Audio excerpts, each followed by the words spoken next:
sumasalamin sa opinyon o pananaw ng kumpanya o ng management nito.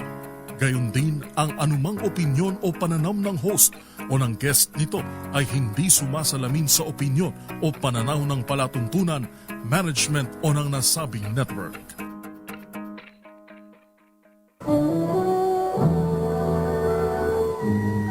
Kauna-unahan sa Pilipinas. Manila Broadcasting Company. DZRH, a proud member of MBC Media Group. 5 minuto na makalipas ang alas 4 ng umaga.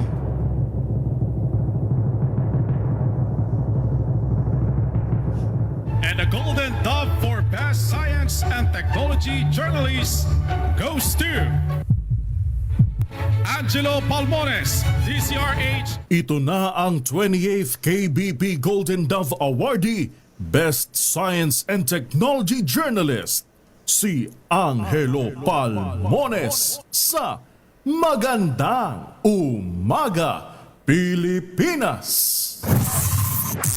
DZRH, Magandang Umaga Pilipinas sa DZRH Radio, DZRH TV at DZRH Online. Kasama si Kuya Angelo Palmones. Magandang Umaga Pilipinas! Luzon, Visayas at Mindanao. Asan mang buong panig ng mundo kayo naroroon, magandang umaga. Lahat na masukin natin naglalayag ngayon sa mga marino. Sa mga sima natin, good morning, ingat po kayo. Ngayon po ay Biyernes na, ikalima na ng Setyembre 2025. Sa ulo natin mga balita, 2 kontraktor sa flood control project sa bansa sinampula na ng DPWH. Pinatawa ng lifetime ban. Panukalang 2026 national budget hindi na ibabalik ng Kamara sa Department of Budget and Management.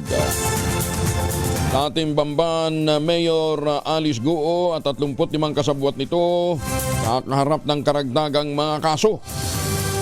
Ballot printing para sa BARM parliamentary election kumpleto na ayon sa COMELEC. Pangulong BBM at First Lady Lisa Araneta Marcos biyaheng Cambodia sa linggo.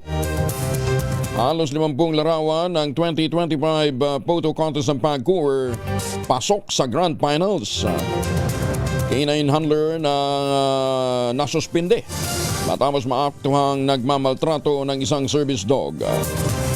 Habagat patuloy na magpapaulan sa Luzon at Western Visayas. Kasama natin ang buong radyo natin FM nationwide ang ating mga action radio station sa Luzon, Visayas at Mindanao. 91.7 BNFM Radio sa Cebu at 94.3 FM sa Jensan. Sa detalye ng ating mga balita. Bagong balita, bagong impormasyon. Kasama si Kuya Angelo Palmones. Magandang Umaga Pilipinas! Patuloy na makakaapekto ang southern monsoon sa Luzon at western section ng Visayas. Mararanasan ang maulap na kalangitan na may kasamang kalat-kalat ng mga pagulan at pagkulog sa Metro Manila, Central Luzon, Ilocos Region, Cordillera Administrative Region, Batanes at Cagayan.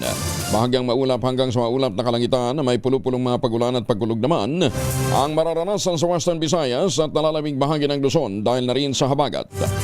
Sa huling monitoring ng Pag-asa, walang nagbabantang anumang sama ng panahon sa loob ng Philippine Area of Responsibility.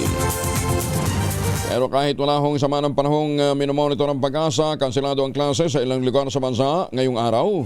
Dala na ng masamang kalagayan ng panahon, dala ng habagat. Nagpatupad na ng suspension ng classes ang Baguio City Preschool to Grade 6 Public and Private. Sa Santiago Isabela naman, all levels Public and Private walang pasok ngayong araw. 9 na minuto na makalipas ang alas 4, sinuspende ang canine handler na nahuli sa aktong nagmamaltrato ng service dog na si Bingo sa loob ng Meralco compound sa Pasig. Sa video na kuha ng isang concerned citizen, makikita ang ilang beses na pinagpapalo ang asong si Bingo. Inilambitin pa sa hangin habang sinusubukan ng canine handler na kunin ang bolang kagat ng naturang service dog. Tiniyak naman ng Meralco na nasa maayos ng kalagayan ngayon ang asong si Bingo at nagpapatuloy pa ang investigasyon hinggil naman sa naturang insidente. Samantala, porsigido naman ang Philippine Animal Welfare Society o POS na kasuhan ang nasabing canine handler dahil malinawan niya itong isang animal cruelty. Arestado ang isang ginang at ang kanyang 19 na taong gulang na anak na babae dahil sa online sexual abuse sa Taguig City. Na-rescue ng otoridad ang 7 minor de edad na umano'y ginagamit ng mga suspect para kunan ng malalaswang video, ibinebenta sa mga dayuhang kliyente sa halagang 2,500 pesos per transaksyon. Napagalamang maging ang 3 taong gulang na anak mismo ng 19 anyos na suspect biktima rin ng pang-aabuso. Walang konsensya nitong mga ito. Mahaharap ang maginang suspect sa kasong paglabag sa Anti-Trafficking in Persons Act of 2003, Anti-Child Pornography Act of 2009, at Special Protection of Children Against Abuse, Exploitation, and Discrimination Act.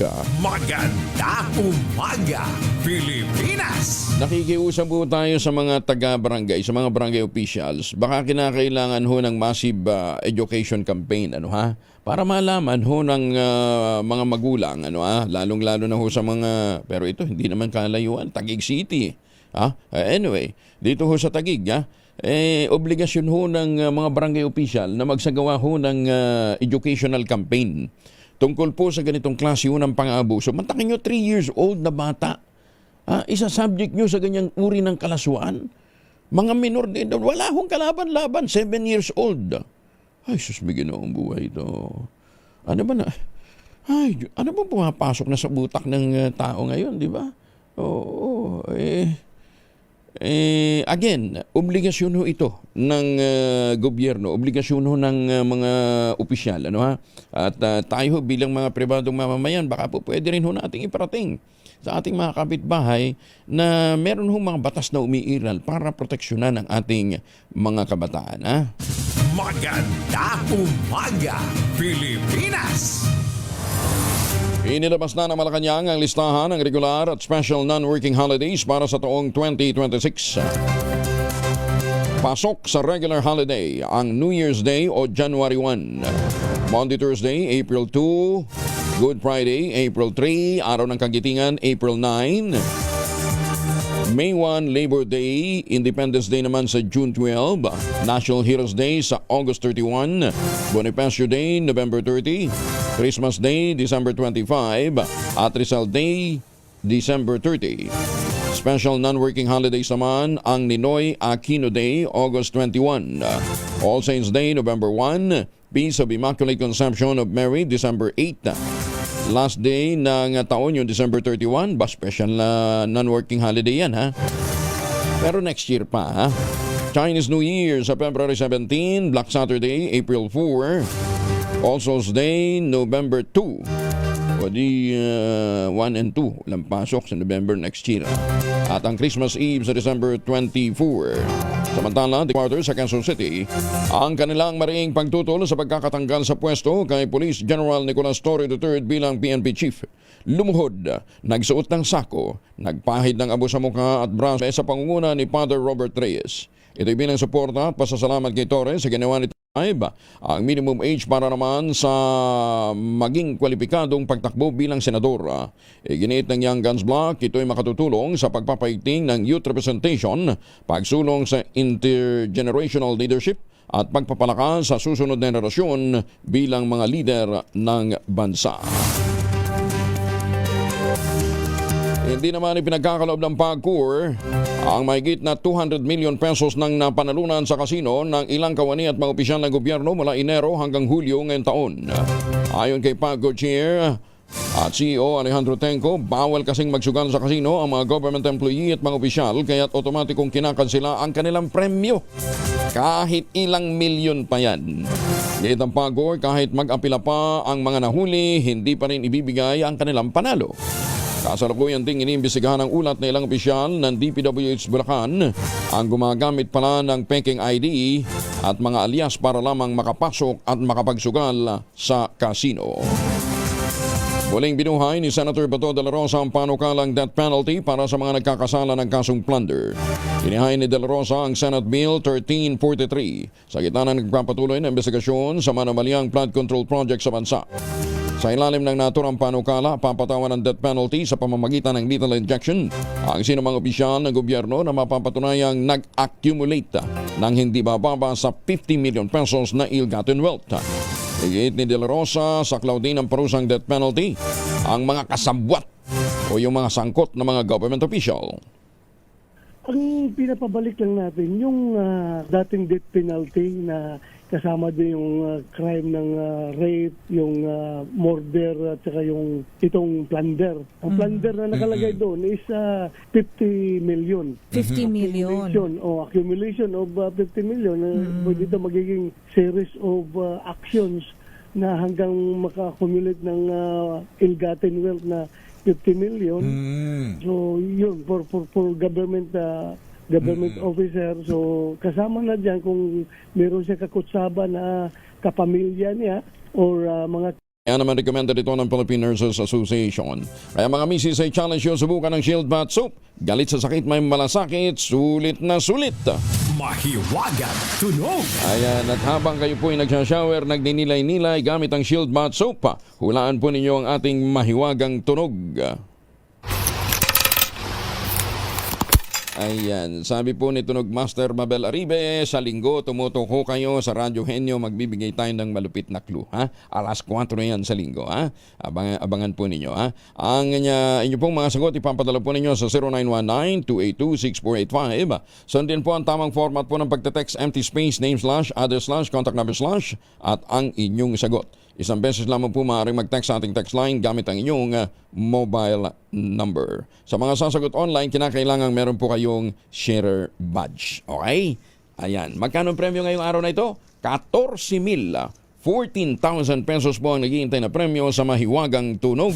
Magandang umaga, Pilipinas. Okay mga mamis, huwag niyong gamiting excuse na medyo umaambon. Tuloy po dapat ang ating paglalaba. Ha? Po pwede ho tayo mag-laundry day today mga mami. Kuno to ka ba kapag makapit, madikit o malupit naman siya? All you need is pride. Ba't pampahirapan ang self ko sa pride? Easy at worry-free naman ang laundry. Sa triple stain away formula, tanggal ang matitinding mancha based on sa chocolate, mud and sebon on cotton. Gawa po ito ng ACS. Magandang umaga, Pilipinas.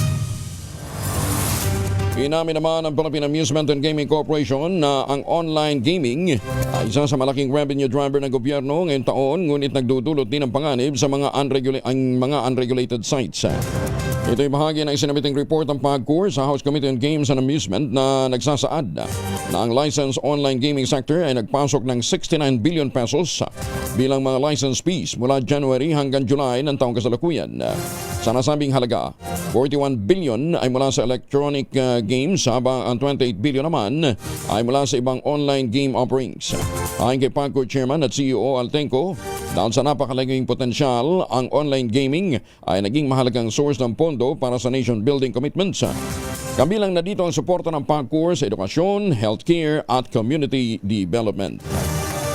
Namataan ang dalawang Chinese warship sa West Philippine Sea sa huling araw ng 10th Multilateral Maritime Cooperative Activity o MMCA ng Pilipinas kasama ang Australia, Canada at ang Estados Unidos. Sa ulat ng Philippine Navy, namataan ang isang Luyang third-class guided missile destroyer at isang Jiangkai-class frigate na nasa layong 40 nautical miles sa timog silangan ng Bajo de Masinloc. Una nang tinawag ng China na panguudyok ng gulo ang pag-imbita ng Pilipinas sa ibang bansa para sa joint patrol sa sariling exclusive economic zone ng bansa. Ambush naman sa Datu, Angkal, Maguindanao del Sur. Meron pong isang patay pero may na-recover na shabu at baril sa loob ng sasakyan. Detalye ng balita mula kay Juni Makuta kaya RH19. Assalamualaikum, Brother Jun. Alaikum assalam, Kuyang Angel. Patay na ang pinakahuling biktima ng pananambang sa bahagi ng Sitio Ataw, Barangay Tulunan, Datu ng tama ng pala sa iba't ibang parte ng katawan ang biktima. Ang biktima ay kinilalang isang Kahit naman ang mga leader ng iba't ibang political party sa Kamara de Representantes na ibalik sa Department of Budget and Management ang manoy mangled na proposed 6.793 trillion 2026 national budget. Ayon kay Deputy Speaker at Antipolo Representative Ronaldo Puno, mahalagang ayusin muna ng DBM ang mga lumutang na questionableng alokasyon sa panukalang pondo. Pagbibigay din ni Puno ang pagbabalik ng budget sa DBM para sa masusing pag-review at pagsasaayos ay may sapat na basihan, hindi naman ito lalabag sa konstitusyon. Hindi rin na niya naniniwala ang mga leader ng partido sa Kamara na dapat gumawa ng kinakailang pagbabago sa panukalang pambansang pondo. Giniit pa ni Puno na sa ngayon, nagpasya na mga miyembro ng political parties na bumuo ng malaking mayoriya sa Kamara na huwag munang lumahok sa anumang budget hearing hanggat hindi ito na isa sa ayos. Pero inawat naman ni House Speaker Martin Romualdez ang planong pagbabalik ng Kamara sa panukalang 6.7 trillion peso 2026 national budget sa Department of Budget and Management. Ayon din kay Deputy Speaker Ronaldo Puno, nahikayat sila ng House Speaker na huwag nang ibalik ang buong panukalang budget sa DBM.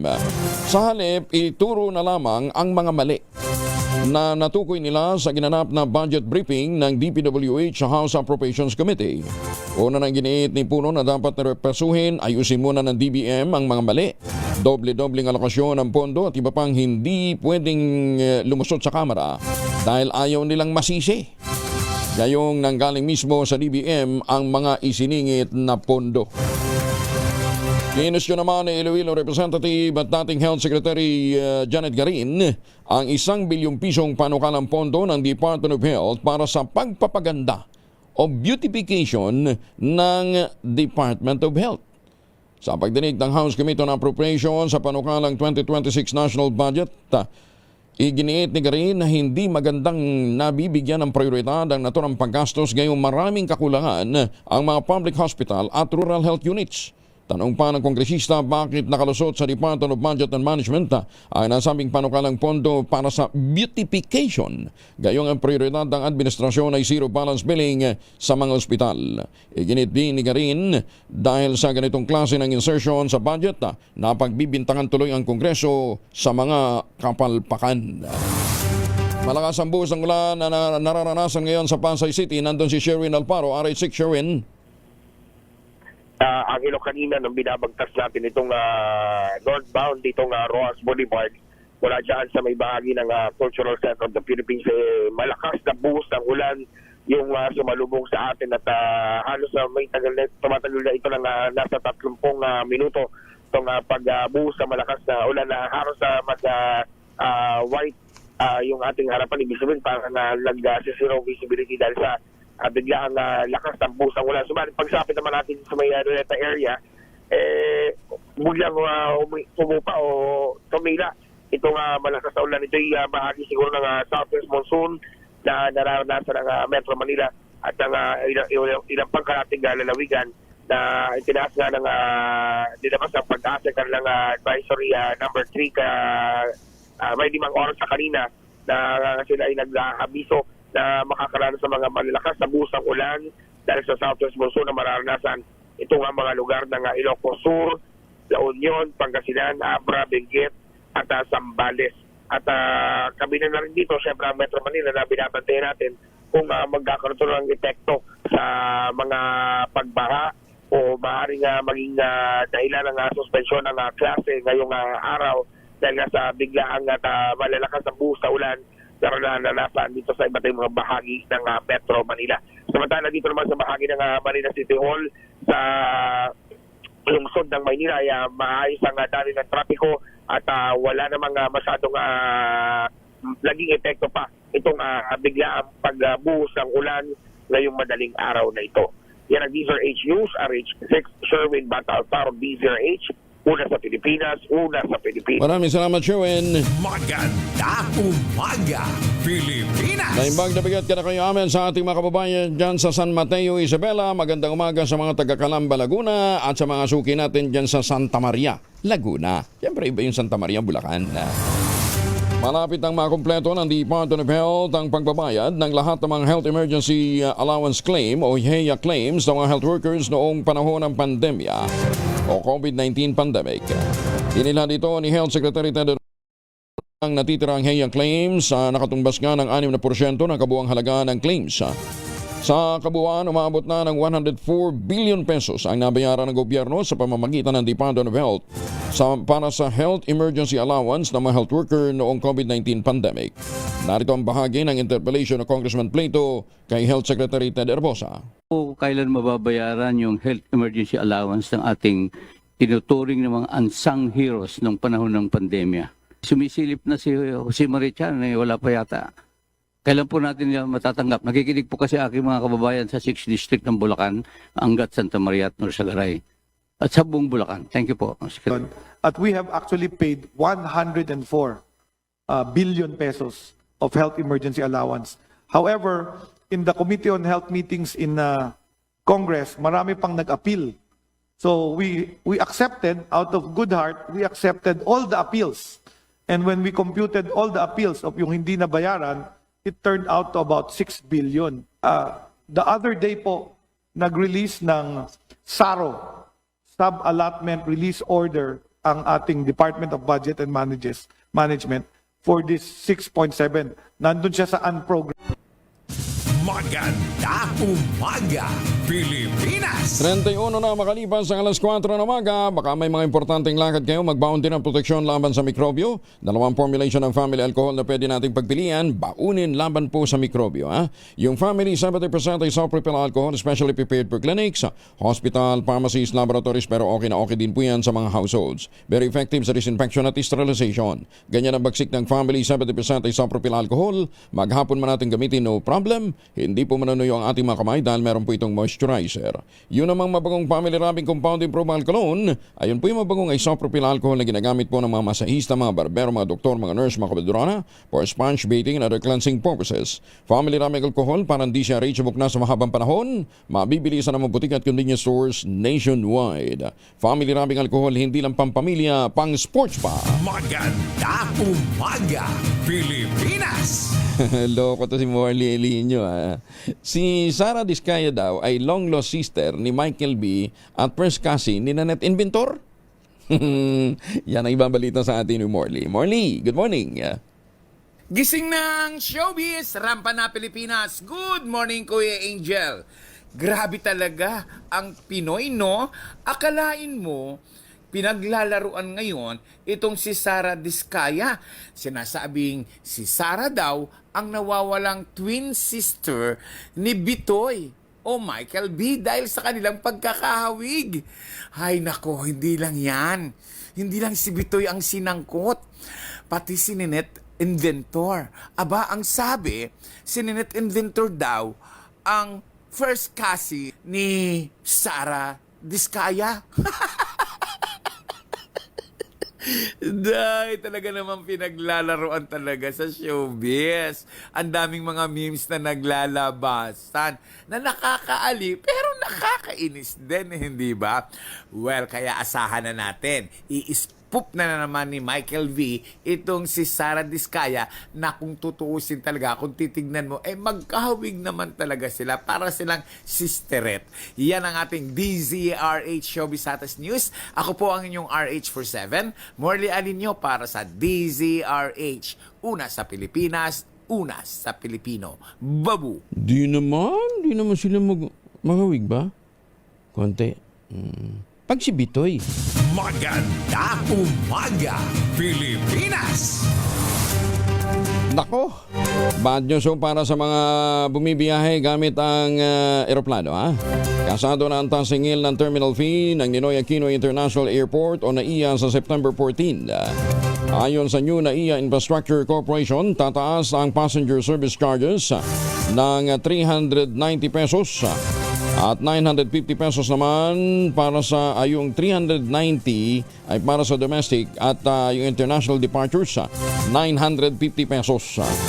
Mas mataas ito kumpara sa kasalukuyang 200 pesos para sa local flights, 550 naman sa overseas flights. Malaking binabayaran natin tapos wala man lang upuan. Samantalang sa ibang bansa, naku, magsasawa ka sa upuan, pwede ka pang matulog. Una nang inalmahan ng ilang grupo ng mga manggagawa ang nasabing planong taasingil at nakatagdang magkilos protesta sa September 14 bilang pagtutol. 20 pesos per kilo na bigas sa ilalim ng BBM program, ibinebentang muli sa Tacloban. Lalong-lalo na doon ngayong araw. Pila na kayo na maaga. Detalye ng balita mula kay Jimmy Angay-Angay, RS32. Jimmy, mayong paingaga. Matapos ang launching activity ng programang Binting Bigas sa Meron BBM na sa Barangay Suhay, Tacloban, dadalhin naman ito sa Barangay 83-A San Jose malapit sa paliparan ng lungsod para makabili ng tiga 20 pesos na kada kilo ng bigas sa mga miyembro ng vulnerable sectors na nakatira at mga kalapit na barangay. Ayon kay Tacloban City Agriculturist Romelo Anadi sa sagawang pagbibinta sa mga vulnerable sectors ngayong araw sa Burayan Gymnasium papasimulan alas 8 mamayang umaga. Tig 10 kilong bigas ang maaring mabili kada beneficiaryo. Pinaalalahan na ng mga beneficiaryo na dalhin ng mga kanilang IDs sa gaya ng 4Ps, senior citizen, PWD, single parent at indigenous people sa pagbili ng bigas. Dagdag pa ni Anadi na bago dalhin ang BBM Rice sa mga Kadiwa Center sa Tacloban para ma-access ng general public ay dadalhin muna ito sa mga clustered barangays. Mula dito sa DYVL Action Radio Tacloban, ito si RS32 Jimmy Angay-Angay para sa DZRH, una sa Pilipinas, una sa Pilipino. Dagang salamat, Jimmy Angay-Angay. Maganda umaga, Pilipinas! Ingat po kayo sa mga bumibiyahe. Madulas po ang mga lansangan. 37 na makalipas sa alas 4 na umaga, oras na para tayo po naman ay mag-ultabayo. Ano nga bang ultabayo? Ito po'y postbiotic with Lactococcus lactis-strain plasma. At dumaan po ito sa mahabang clinical trial, hindi po testimonial, kundi human clinical trial. Hindi mga kwentong kutsero, kundi human clinical trial. Napakahalaga po na dumadaan sa human clinical trial para masiguro natin ang efficacy ng anuman pong ipinapasok natin sa ating katawan. Ang bawat kapsula ng ultabayo ay nagtataglay ng 50 billion cells ng Lactococcus lactis-strain plasma. Kaya po napaka-potent nito na pagpasok po sa ating katawan, ina-activate nga po yung PDC, yung plasmacytoid dendritic cell. Yan po yung commander ng ating immune system na siyang nagtataboy ng mga toksin sa ating katawan. Habang tayo po ay natutulog, pinapalakas muli ang ating immunity. Ilan lamang ho yan sa mga benepisyo ho ng ultabayo. Bukod pa sa katutulong ito para ma-achieve natin ang magandang tulog. Siyempre, pagka magandang tulog, magandang gising. May panlaban tayo sa mga hamon ng kinabukasan. Ayan ha. Yan. Ilan lamang ho yan sa mga benepisyo ng ultabayo. Kung may mga concerns pa ho kayo, may mga katanungan pa kayo, mag-text lamang sa 0931-033-2871. May mga medical experts ho tayo nakastambay dyan para sagutin ang inyo pong mga tanong. Ang ultabayo po ay rehistrado sa Food and Drug Administration, halal certified. Available po ito sa Southstar Drug, Mercury Drug, HB1 Plus Pharmacy, Joann's Pharmacy, Amesco Drug at Curamed. Ito pa. Magandang balita, kapag bumili ka ng isang box ng Ultabayo Postbiotic 30 capsule sa alinmang Mercury Drugstore sa buong bansa, makakakuha ka ng free 100 peso Mercury Drug Gift Certificate. Promo runs until July 31, 2026 per DOH FDA CFRR permit number 0981 series of 2025. Mahalagang paalala, ang ultabayo ay hindi gamot at hindi dapat gamitin panggamot sa anumang uri ng sakit. Maganda umaga, Pilipinas! Yun daw pong mga abo ng yumaong si Pilita Corrales inilagak na sa himlayang Pilipino. Ayan, yan pong ibabalita sa atin ni Gorgie Rula. Gorgie, good morning. Ibinalita sa amin ni Jackie Loblanco sa nakaraang press con ng Cinemalaya 2025 na inilagak na nila sa himlayang Pilipino ang mga abo ng kanyang inang si Pilita Corrales. Hanggang ngayon ay nag-a-adjust pa rin daw sila sa magkakasunod na pagluluksa ng pamilya, ang pagpanaw ni Pilita at ang dating asawa ni Jackie Lu na si Ricky Davao. Depende na lang daw kung paano niya nahahandle ang grief na iyon na pinagdaanan ng pamilya. Heto pa ang karagdagang pahayag ni Jackie Loblanco. Kasi it comes in waves. Yes. Even with Ricky, there are days I'm okay, there are days wala. Minsan naman okay, minsan naman he will just take one thing. Bilang maiiyak ka na lang. Ano yun, di ba? Lagi na may children. But, you take it a day at a time and you just do what you can, di ba? If there are days that are not so good, wala ka naman choice. Iyan ang pahayag ni Jackie Lu Blanco. At dagdag pa na kwento ng aktres ay nagsisimula na raw silang magbanding ang buong pamilya tuwing linggo. Ito ang dati nilang ginagawa nung nabubuhay pa ang kanilang mamita na si Pilita Corrales. Gorgie Rula po nag-uulat mula sa showbiz ng DZRH. Una sa Pilipinas, una sa Pilipino. Maganda umaga, Pilipinas! Salamat, Gorgie. May nga aga sa mga katuran tanan sa EB, Magalona, Negros Occidental. Ay, sa mga taga-Bayawan, may nga aga. Sa mga suki natin sa iba't ibang panig ng mundo, kumusta na ho kayo? Si Ma'am Evan lang nangiinggit, oh. Bakit dito sa Las Vegas, yung terminal wala namang terminal fee kahit saang terminal. No fee. Ano fee? Pilipinas ito eh. Pasok sa Grand Finals ang 48 larawan sa isinagawang photo contest ng PAGCOR ngayong taon. Sa ilalim ito ng temang Infrastructure for Economic Development kung saan tampok ang iba't ibang infrastruktura ng gobyerno. May nakakuha kaya ng flood control? Picture ng flood control?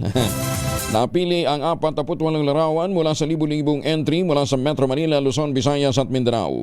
Kabilang dito ang larawan ng tulay sa Cebu, Badongan Dam sa Dingra sa Ilocos Norte, Bangi Windmill sa Ilocos Norte, City Core Solar Cebu at Metro Manila Subway Camp Aguinaldo Station na nakapasok sa Grand Finals para sa conventional category. Pasok naman para sa mobile category ang larawan ng mga sumusunod. 202 Peak Lane, 202 CM Recto, Poblacion District, Davao City sa Davao del Sur. Kalsada sa Barangay Buyongan, Placer, Surigao del Norte. Windmill sa Pililla, Rizal at Bangi, Ilocos Norte. Bataan Coal Power Plant sa Maribeles, Bataan. Ang iconic na Biliran Bridge, Mactan Cebu International Airport Terminal 2 at iba pa.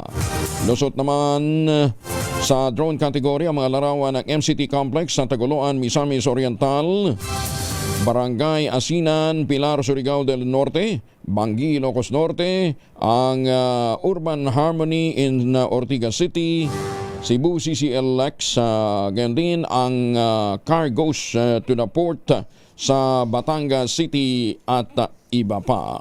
Maganda umaga, Pilipinas! Nagbabala si Manila Mayor Isko Moreno laban sa mga kontraktor ng 315 flood control projects sa lungsod na ipapa-blacklist sa pagkuha ng permit mula sa munisipyo o sa City Hall kung hindi makapagbabayad ng contractor's tax. Meron palang ganun. Ito'y matapos na tuklasan ang 247 million pesos na hindi nabayarang buwis ng mga kontraktor sa lungsod, kabilang ang ilang kumpanyang pag-aari ng Pamilya Diskaya. Ayon kay Yorme Isko, pinadalhan na ng statement of account ang lahat ng mga kontraktor na sangkot sa mga flood control project mula 2022 hanggang 2025. Sa ngayon, 9 na proyekto ang tumuguna at nakapagbayad ng kabuang 8 million pesos na buwis. Iginiti Moreno, bibigyan ng sapat na oras sa mga kontraktor para makapagbayad ng buwis, pero kung hindi ito magko-comply, tutulong sila sa panawagang i-blacklist na ito ng DPWH. Ay, teka nga pala ha. Doon sa mga nag-aabang kung saan mamimigay ng pera si Sherwin Alparo. Dahil malakas ang kako makinig sa DZRH, malakas ka rin sa amin. Itodo nyo na ng malakasan ang inyong radyo at makakaina ang matiyempohan ng aming roving reporter na nakikinig o nanonood sa DZRH. Instant, mananalo ka ng malakasang 1,000 pesos sa DZRH Malakas Promo, hatid sa atin ng kauna-unahang radyo sa Pilipinas, DZRH. Una sa Pilipinas, una sa Pilipino. Mga taga-barangay San Isidro, Quezon City, lakasan nyo na inyong mga radyo, telebisyon. Nag-iikot dyan si Sherwin Alparo, mamimigay yan ng pera. Ayan ha, mamimigay ng pera at regalo. Kaya pagka nakita nyo yung mobile na puti ng DZRH, may sakay ho yan, dalawang gwapo. Ayan, si Sherwin at saka si ES. Yan ha, papasukin ho ninyo. Pero huwag nyo nagyayain ng agahan ha. Matataba na yan. Mamimigay lang ho ng pera yan at saka regalo. Maganda umaga, Pilipinas! Target naman ng SM Mall na paabutin sa 115 ang kanilang mga branch sa Pilipinas pagsapit ng 2030. Ayon kay SM President Steven Tan, posible ito basta't walang mangyayaring pagkantala o kaya mga hamon. Bahagi ng plano ang pagtatayo ng 5 SM Mall kada taon. Kabilang dito ang sa mga sumusunod, SM Santa Rosa, yung pong sa Yulo Nubali, yan po sa Laguna na target maitayo sa 2026. Ang Harrison Plaza sa Maynila, tuloy na rin pala talaga ito. By 2027, matatapos ho yan.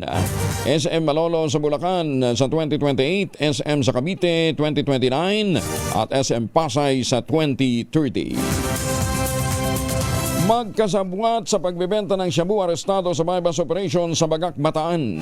Detalye ng balita mula kay Danny Kumilang, RH37. Danny, good morning.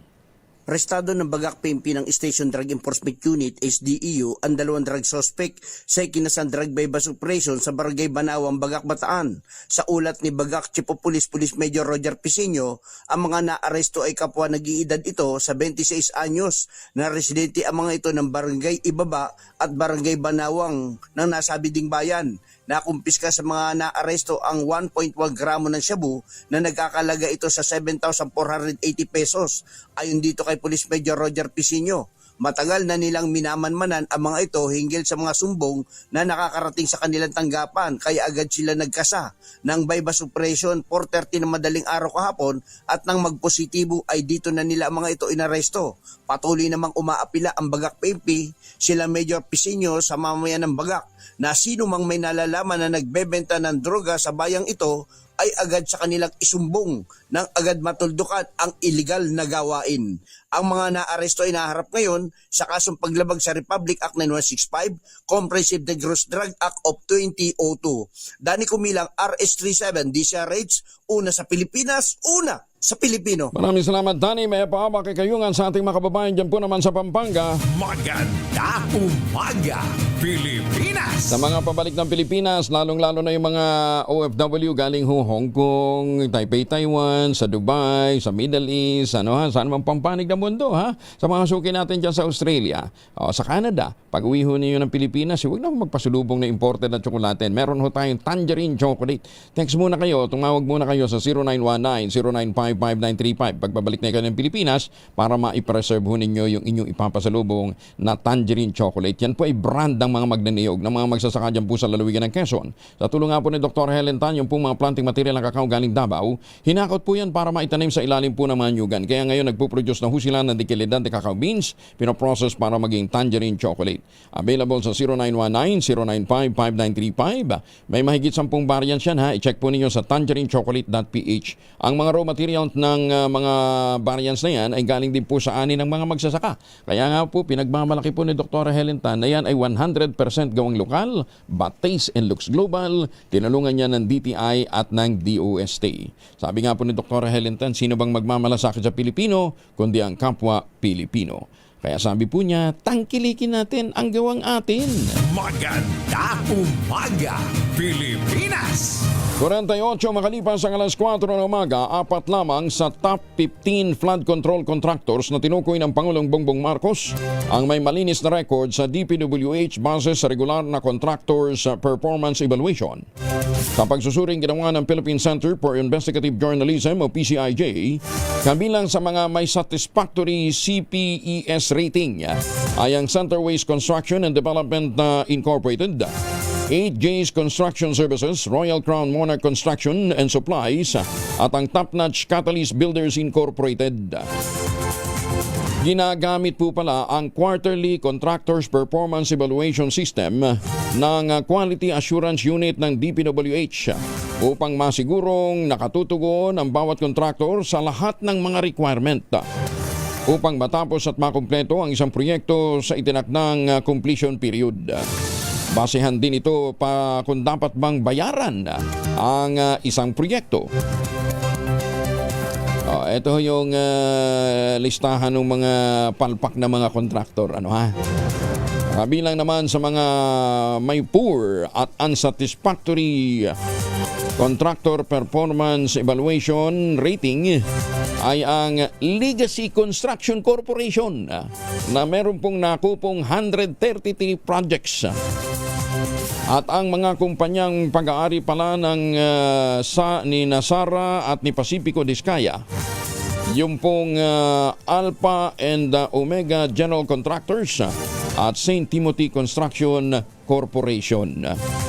Kaya itong mga ito.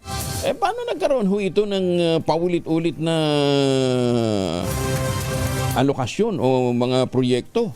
Gayong palpak naman pala ang kanilang record. Ano ha? Alam ho ninyo, ito ha, masyado ho nating, hindi natin pinapagtanggol ang DPWH dahil inamin din naman ho nung isang district engineer, ano ha, na meron ho talaga silang kapalpakan. Pero, equally ho, dapat managot din ang mga lokal na pamahalaan kung bakit ho may nakakalusot na mga ganitong proyekto. Bakit ho kanyo? Meron pong Municipal Development Council, merong Provincial Development Council, merong Regional Development Council. Yung mga council na huyan, nilalatagan huyan ng mga programa ng DPWH sa kanilang area of jurisdiction. Okay? Bago pa man isumite ang listahan na yan na magiging bahagi po ng NEP, yan po ay natalakay na sa Municipal Development Council, Provincial Development Council, at Regional Development Council. May mga pulong yan regularly. Ang tanong, nag-a-attend ba itong mga opisyal na nagsasabing, hindi namin alam yan eh. Hindi kami na-inform yan eh. May listahan ho ng mga proyektong yan. So kung meron ho kayong mga tinututulan, meron ho kayo sa palagay nyo hindi naman karapat-dapat na maging proyekto, sa pulong pa lang ng Regional Development Council, Municipal Development Council at Provincial Development Council, dapat ho, nakita nyo na. Nag-red flag na kayo. Wala. Pagkatapos sasabihin nun ninyo, pag naipasok na sa NEP, teka muna. Kaya nagtasabi nung iba, bakit sa NEP pa lang may insertion na? Para magkakaroon ng insertion sa NEP kung sila ho, ito pong mga lokal na opisyal, ginagampanan din ang kanilang trabaho. Huwag niyo sasabihin ngayon na, hindi, nalusutan kami. Paano kayo malulusutan? Di ba? Negligence din po yan sa panig ho ng mga lokal na opisyal. Kaya wag ho tayong magturo ng kung sino-sino. Bahagi ho kayo sa problema. Di ba?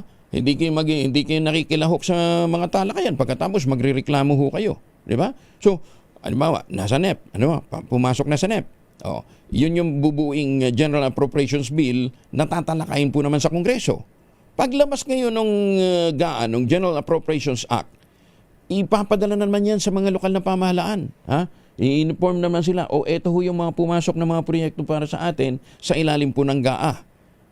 Meron hong mga lokal na opisyal, hindi ho siya pinapansin. Hindi po ito kasi ang interest nila usually, yung mga yung mga building, yung mga vertical.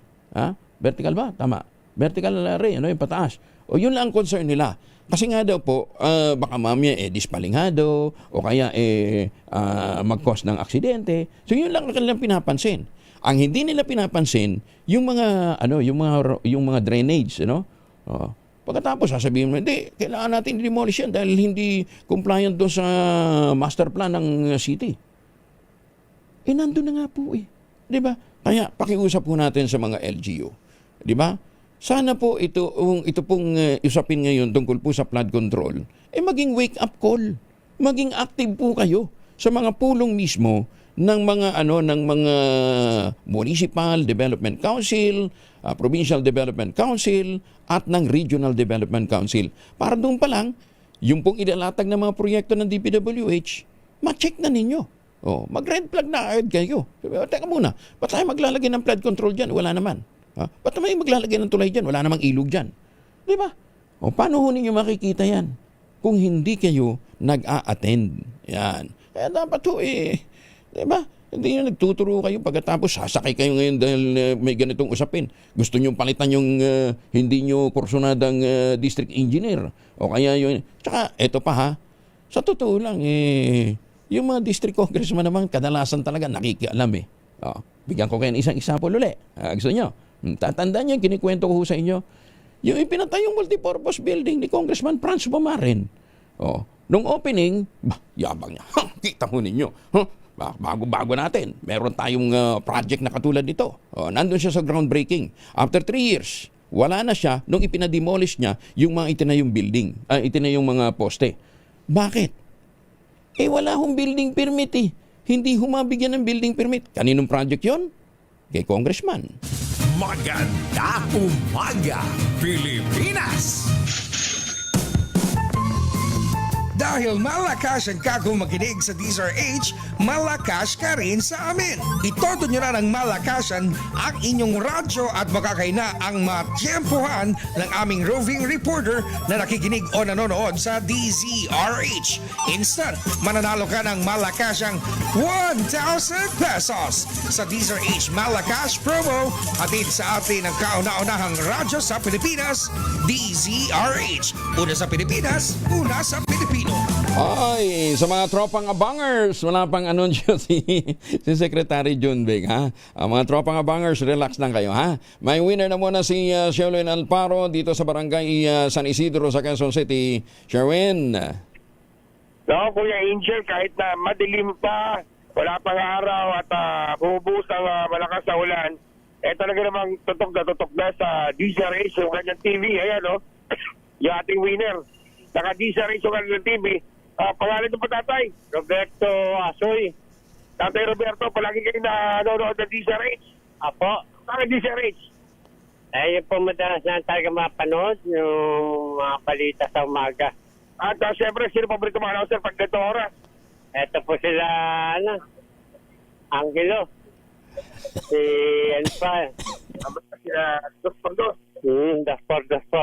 Ayan, Kuya Angel, kasusundan ng 2x2. Dahil dyan, paborito mo si Angelo Palmares, meron kang 1,000. Salamat po sa 1,000 na bigay niyo po. Para malungkot Yan, si tatay. siyempre. Parang ayaw nyo ho. Ayaw Sherwin, ba? malungkot. Salamat po. Malungkot nyo. Maulit kasi. Biglang umiti. Matay, mas... Diba, uwi ka agad yung pinakalense. Salamat po sa 1,000 na binigay niyo. Ayan. Salamat po. Ayan, oh. Kanina parang... Wala pa ng araw, oh. Oo. Ang dilim-dilim pa. Hindi kita na, wala pa araw. Salamat po sa DZRH, sir. Ayan, wala nga naman. Ang ganda ng gamitin ni tatay, eh. Tayo. Oo nga, di ba? Ayaw lang minsan madamot yung ito, eh. Oo. Sherwin, Pero dahil dyan, bukod dyan. Kuya Angel. parang habig na si Papa yun, oh. Hindi ka mukha kayong makakita. Hindi daw yan. Hindi ko pa alam. Si Papay. Papay na Sailor Man. Alam po, ipin eh. Okay. Ayan, sige. Kaya na kasi ipin, kaya ka mo si Papay. Ayan, magpagawa na kayo ng binir. Meron na ho kayong 1,000. Ayan. Yung kuhuli, yung balanse, hingin mo kay Sherwin. Salamat po, sir. Okay. Papay, meron ka mga makukuhang spinach dito sa DZRH Grocery. Yan, at syempre meron yung pampalaki si Papa yan eh. Meron pa na imbag na bigas, DZRH t-shirt, at syempre ang pinaka-importante ngayong umuulan, ang DZRH umbrella. Ano masasabi mo kay Kuya Angel? Maraming salamat po, Kuya Angel, saka sa DZRH. Salamat Ingat. po sa 1,000. Ingat po kayo. Ingat na, Sherwin. Lagi yung mag-iingat ha. At syempre, yes, Kuya Angel. Pinagdidiin na siya. Salamat sa 1,000. Parang gusto niya, kaya lang, wala na tayong pandagdag eh. Pecha de peligro na, wala pa tayong sweldo eh. Oo. Malayo pa ang 15. Wala naman 15. Isang linggo pa. Oo, wala tayong paghuhugutan ng pandagdag. Sige, paalo na tayo. Oo, kaya naman, tumutok na lang kayo sa DZRH kung kayo malapit ng Pecha de Peligro, di ba? So, magkaka-1,000 pa kayo. Ang gagawin nyo lang, manood ng DZRH, makinig sa DZRH Radio, at syempre tumutok lang mo sa DZRH online. At kapag huli natin sila na naka-DZRH, meron kayong 1,000 pesos sa DZRH Malakas Promo. Aris number 6, Sherwin Battle para DZRH. Nasa Pilipinas, nasa Pilipino. Sherwin, parang iba yung tutok sa iyo ni tatay, ha? Diba? Nakita mo, Ray? Ibinto na parang nabighani ng hindi mo maintindihan, di ba? Parang amused siya nakita kanya, Sherwin, ha? Nagulat sila kanina, nagtatanong tayo kung nakikinig sila ng DZR. Sabi niya, Ha? Ang aga-aga, nagtatanong na kayo, alas 4 pa lang ha. Wala pa nga alas 5, o isang minuto pa bago mag alas 5. Ayun, tonto dyan, nakikita niyo Trillion. Ay, si Mami, oh. Tinuturo na kay Mami yung ano. Alin? Yan, Mama, tumingin ka raw dito. Yan, Ayan, ni Mami. Siya, sige. nagluluto na si Mami na agahan. Yan. Pang-umagahan niya yung umaga. Yan, ha? Okay. Oh, iba, bibili pa ng gamot daw yan. Ha? Sige. Okay. Okay. So, maraming salamat kayo. Back to studio. Maraming salamat, Sherwin. Ay, mali. Tutok lang, tutok na sa DZRH Radio, DZRH Facebook, DZRH YouTube at DZRH TV. Baka ikaw na ang susunod na winner sa DZRH Mas Malakas Promo. Oras muna sa buong kapuluan, alas 5 na ng umaga. Angelo Palmones, DCRH. Ito na ang 28th KBP Golden Dove Awardee, Best Science and Technology Journalist, si Angelo Palmones sa Magandang Umaga, Pilipinas. DZRH Magandang Umaga Pilipinas sa DZRH Radio, DZRH TV at DZRH Online. Kasama si Kuya Angelo Palmones. Magandang Umaga Pilipinas.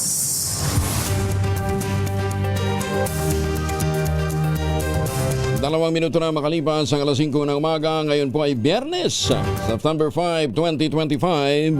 Balik tayo sa mga balita. Hawak na ng Bureau of Customs ang lahat ng 28 luxury cars na pagmamay-ari ng pamilya ni Sara Diskaya.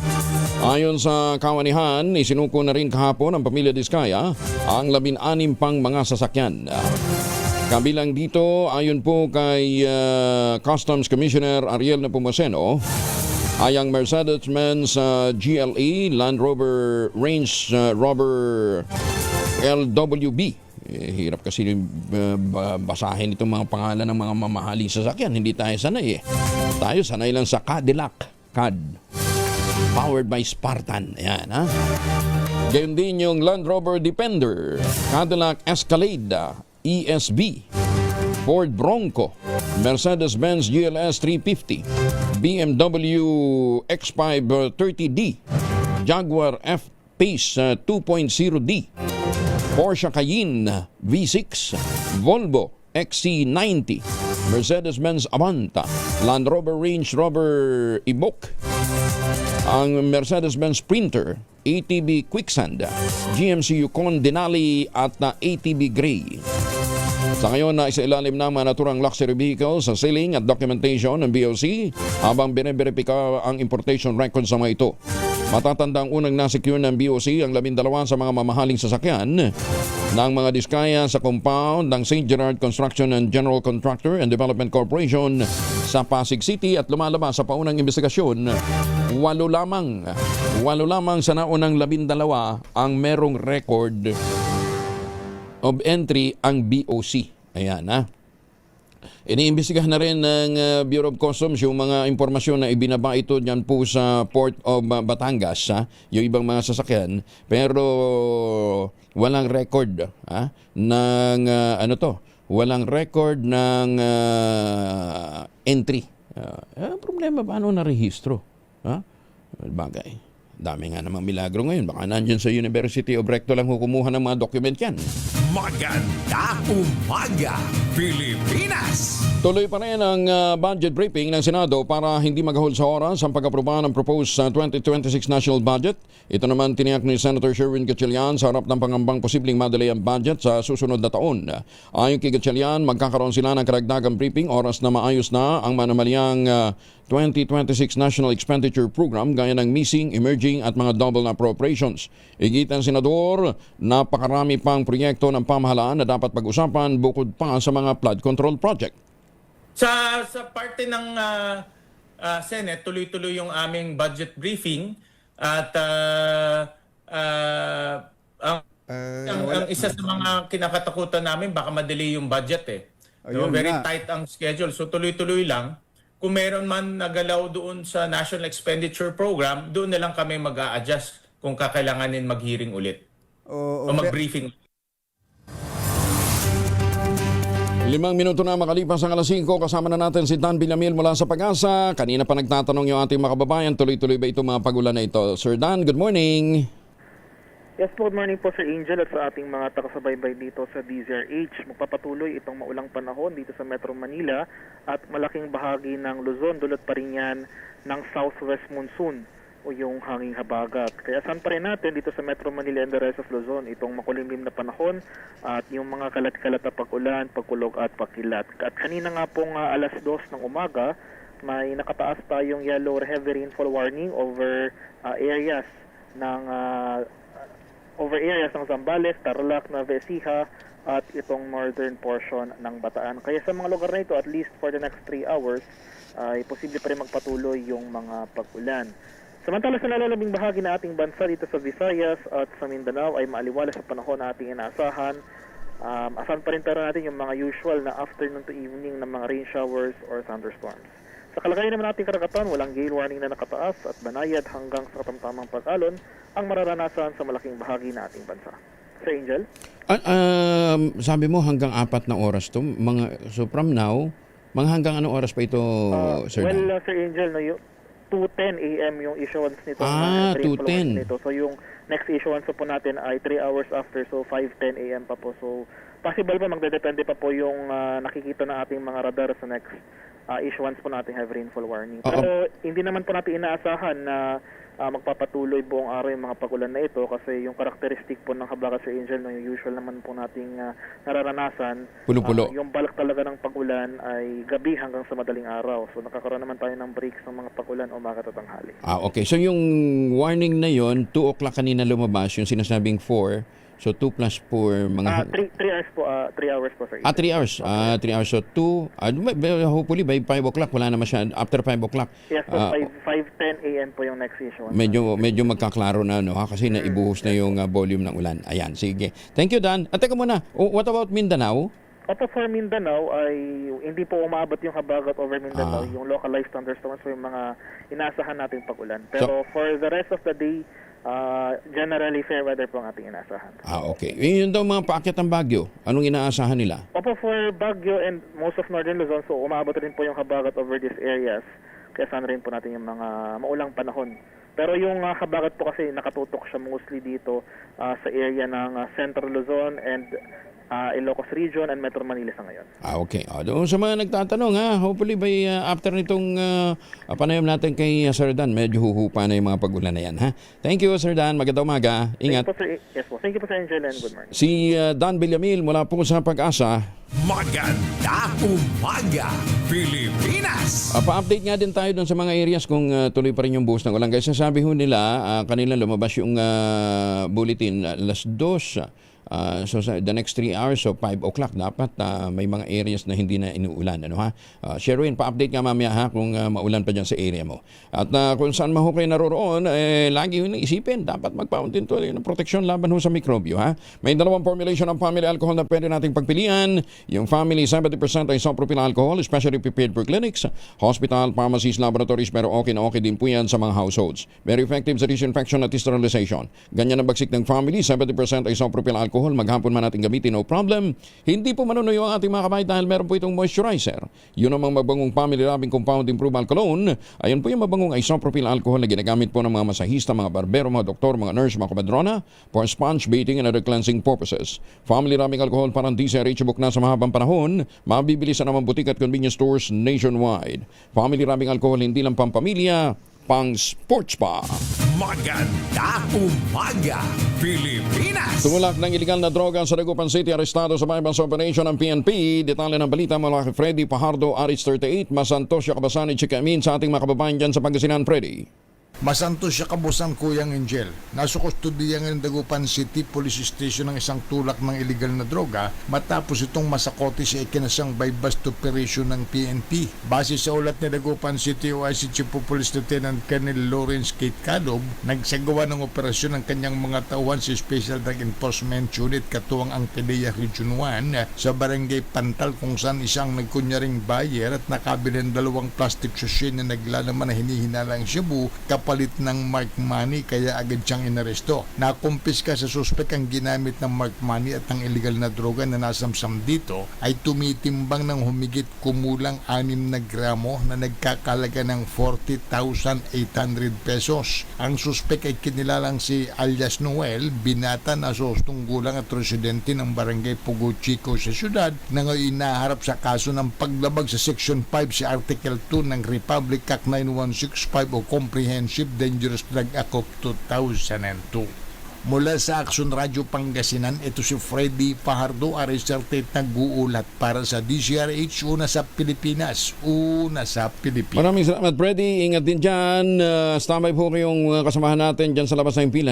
Pahingi ng update doon sa mga inuulan pang mga lugar, para mabigyan din natin ng abiso yung ating mga kababayan.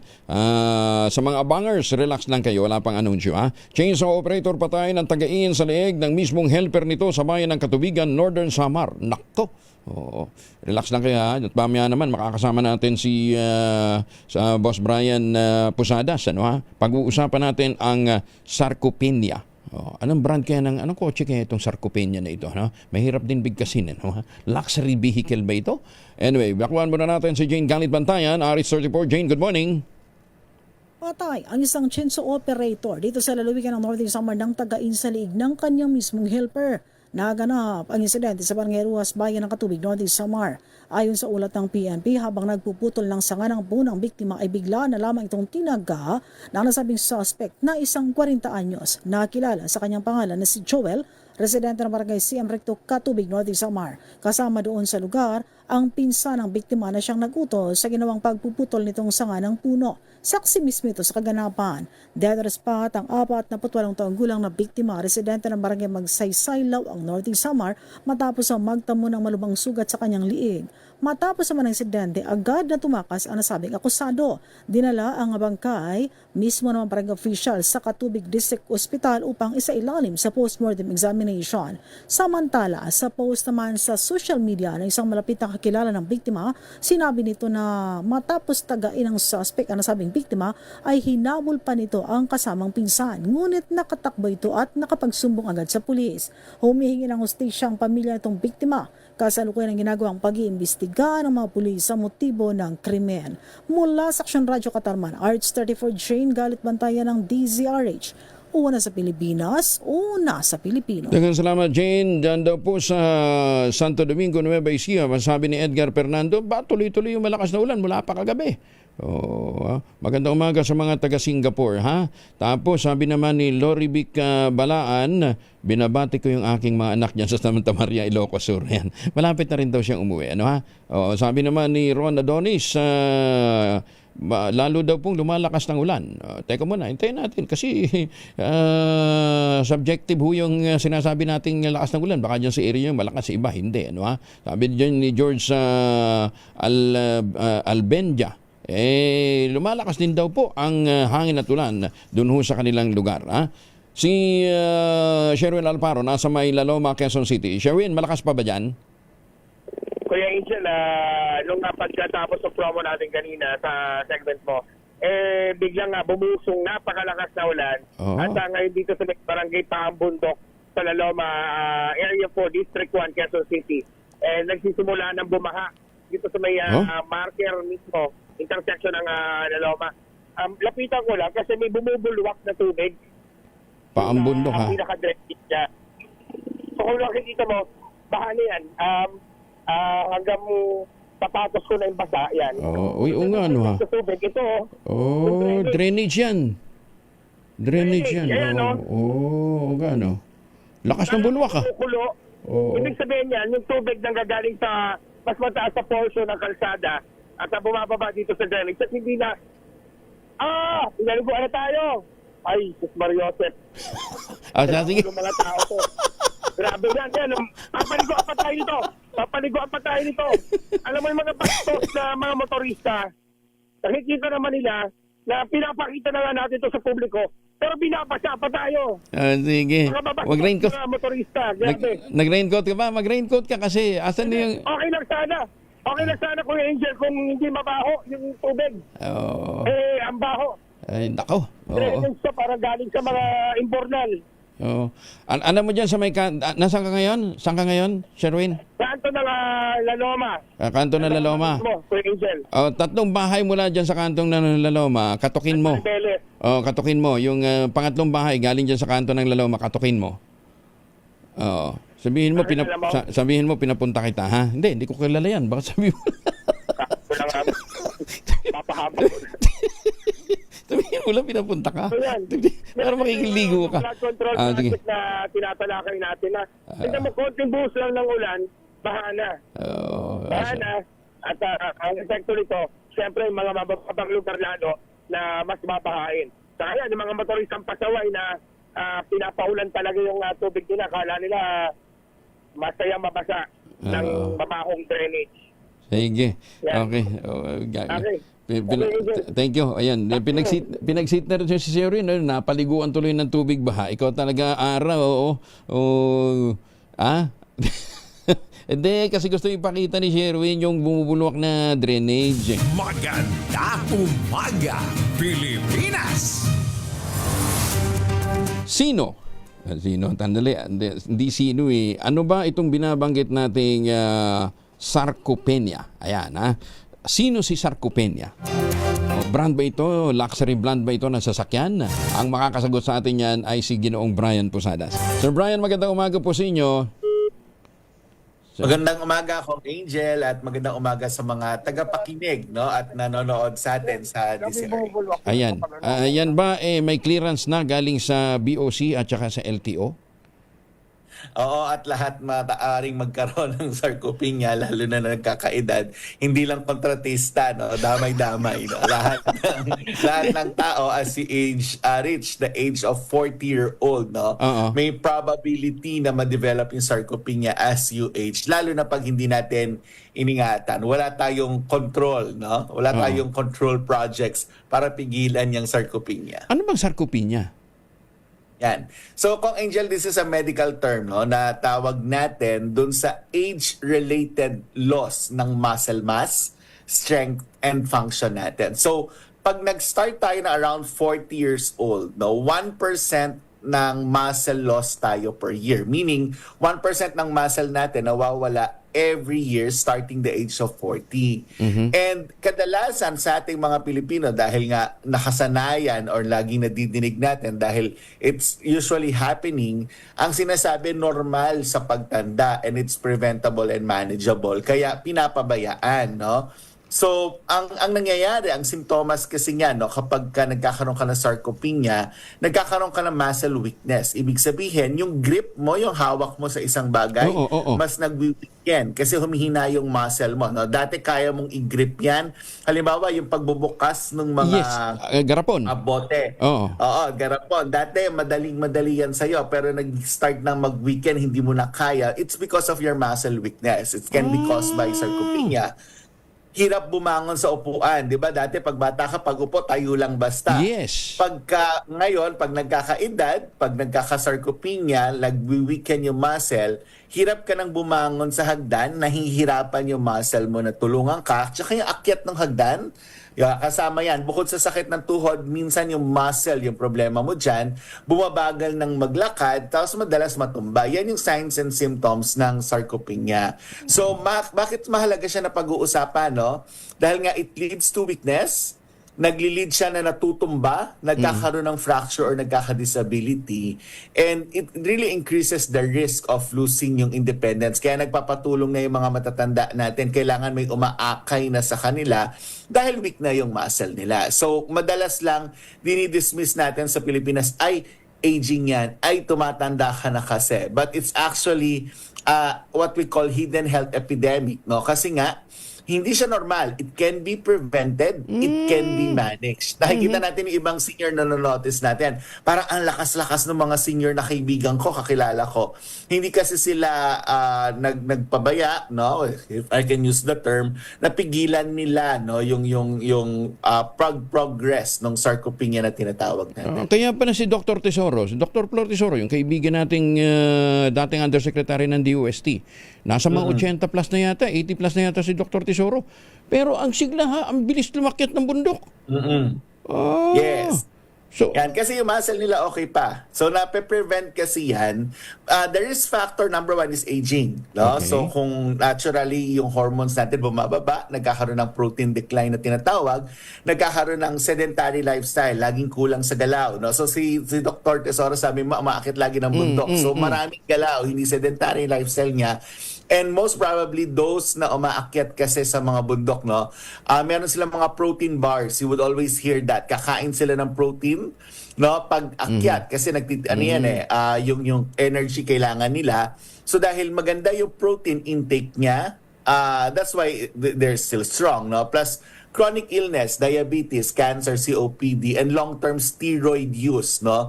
So, yung mga yan, nakaka-apekto yan, nagre-risk yan na magkaroon ka ng muscle weakening or sarcopenia. Okay, sandali ha, Sir Brian, relax ka lang dyan ha. Marikina nagpatupad na ng class suspension ngayong araw dahil sa malakas na buhos ng ulan. Antabayan po ninyo mga detalye ha. So, Marikina pa lang yan. So, anong gagawin natin, Sir Brian, para maproteksyonan ang sarili? Sabi mo nga, age-related, so we can delay, preventable. How do we prevent sarcopenia? Yeah. Prevention and management yan, tatlo, no? Exercise, nutrition, and lifestyle. So sa exercise, resistance training, no? Weights, squats, push-ups, no? Kahit start ka pa lang around 40-year-old before you really lose your muscle, may resistance training ka, no? So minsan kasi ang reklamo nila pag nagwe-weights ka or nag-squat, ang sakit kasi ng muscles ko after, no? Kasi nagkakaroon yan ng mga micro tears na tinatawag natin. But when it has micro tears, binibuild ulit yan ng katawan mo. So it's not totally bad yung pain na nararamdaman mo when you do properly yung weight squats and push-up. Now, lifestyle can also help. No? Avoid smoking. It also affects your muscle. Excess alcohol. Hindi naman sinabing bawal mag-inom, but excessive. And again, being active. That's for your lifestyle. Okay. And for your nutrition, protein-rich meals, vitamin D, calcium, no? Tapos may mga supplementation tayo that has HMB and collagen that could also help that. No, may mga milk tayo na merong HMB, no? Yung mga adult milks natin. Meron HMB yan, no? It's basically for that. Now, ang nagiging problema kong Angel pag sinasabi natin yung protein-rich meals, natatakot sila na baka naman magka-arthritis ako, magka-gout. Di ba? Yan yung common. Yan. Ang sabi nila, high protein causes arthritis. Now, walang evidence for that. Kasi halimbawa, ang arthritis, joint wear. No? Yung nasira, yung cartilage natin. Rheumatoid arthritis, it's autoimmunity. Ang gout, uric acid yan. So, nako-confuse lang yung mga tao kasi marami ring high protein foods, no? Na also high in protein, in purine, no? Yung purine leads to your uric acid to trigger gout. So, kahit prutas? In effect, kahit prutas? Kahit prutas? Purines. Okay nga, kahit prutas may mataas na purine? Hindi naman, no? High protein foods, organ meats, and shellfish. Shellfish. Ayan. Sandali, ha? Shellfish. Okay. Para doon sa mga taga-Caloocan, wala na rin pasok. Pwede kayong mag-exercise, ha? Para malabanan ninyong panghihina ng inyong mga muscle. So far, ang nag-suspend na Marikina, Caloocan, Pateros. Ayan, okay? Huwag nang bumalik ng tulog. Mag-exercise, ha? Okay. So, Sir Brian, nakukonfuse nga sila dahil pinaliwanag na natin previously yung iba't ibang arthritis. Ano ha? May osteoarthritis, may ang tawag dito, rheumatoid arthritis. Magkakaiba ho 'yun, magkakaiba din ang treatment. Yes. So, nandun tayo sa pagkain actually, ano ha, para malabanan natin. Okay, pero balikan na natin yung sarconia. Parang kumotse na yan. Ano nga yun? Ano yung pinag-uusapan? Sarcopenia. Okay. Sabi mo may mga food supplementation tayo tapos may binabanggit kang HMB. Alam mo naman, di ba madaming mga sasakyan ngayon din na ganun yung mga pinag-uusapan, di ba? So, ano yung HMB? Yan. Ang HMB, no, parang payong yan. Hindi, just kidding. Ang HMB, ang tawag natin dito yung hydroxybeta-methylbutyrate. That's chemical word niya, no. This is a product of an amino acid na tinatawag natin na leucine, no. So anong function ng HMB? Bakit yung adult milk, no, meron ding HMB? Bakit yung ibang food supplementation, no, like the Ultraflex has collagen na HMB? Ang HMB kasi, it reduces muscle breakdown. So, ang piniprevent niya na yung mag-breakdown yung muscle mo, no? Dahil nga, again, when your muscle breaks down, sarcopenia yan. So, ang ginagawa ni HMB, prevent nga yan, support nga yung muscle strength and growth and helps prevent sarcopenia. So, best yan that you also do it with exercise, but again, it can be found in your supplementation at yung mga milk supplement natin. May mga good protein sources din naman tayo kung Angel, no? Yung mga chicken, it should be the white, the lean pork then. Egg, yung white ng egg, that's your pure protein. So, mahalaga din yung white ng egg, no? So, yogurt, kung Angel, ang misconception din, mabilis lang. Beans, no? Munggo can actually be a good protein source at hindi siya mataas masyado sa purine, no? Kasi ang plant purine less likely to cause gout, no? Okay. So, yun yung mga misconceptions natin. Hindi nagko-cause ng gout ang mga beans. It can be a protein. Yes, and that has been proven by science. Sinasabi nga ng mga dalubhasa, ang pwede mag-trigger dyan, meat pa rin, yung red meat, yung purine from red meat. Pero yung plant-based, siguro kinakailangan yung kumain ng isang sako. Bago kayo hindi mo naman kaya ubusin isang sakong munggo. Ewan ko na lang kung ano nga mangyari sa iyo. Baka hindi ka madali sa purine, malunod ka doon sa, di ba? Kahit magawin mo yan, toge, isang katerbang lumpia nang pwede mong kainin diyan, di ba? Hindi basta-basta. So, again, how much HMB ang kailangan, Sir Brian? No, kasi ang HMB naman, it's actually metabolized in your body to trigger the protection, no? Hindi naman sobrang daming HMB yung kakailanganin natin. Siguro around 3,000 milligrams, no? But it's just a support kasi, no? Mga 1 gram more or less, that's good already. It's both effective naman yung free acid. Anyway, around 3 grams would be good per day, no? But usually it's just a support naman of your other sources. No? Okay. Ilang HMB ang taglay ng Ultraflex? Ang Ultraflex has supportive HMB, no, na ang pinaka-active content niya is around mga almost 1 gram, no, if I'm not mistaken. Pero again, ang intention ni HMB to support kasi you also have other products naman. Okay. Ano si glucosa green? Para saan naman si glucosa green?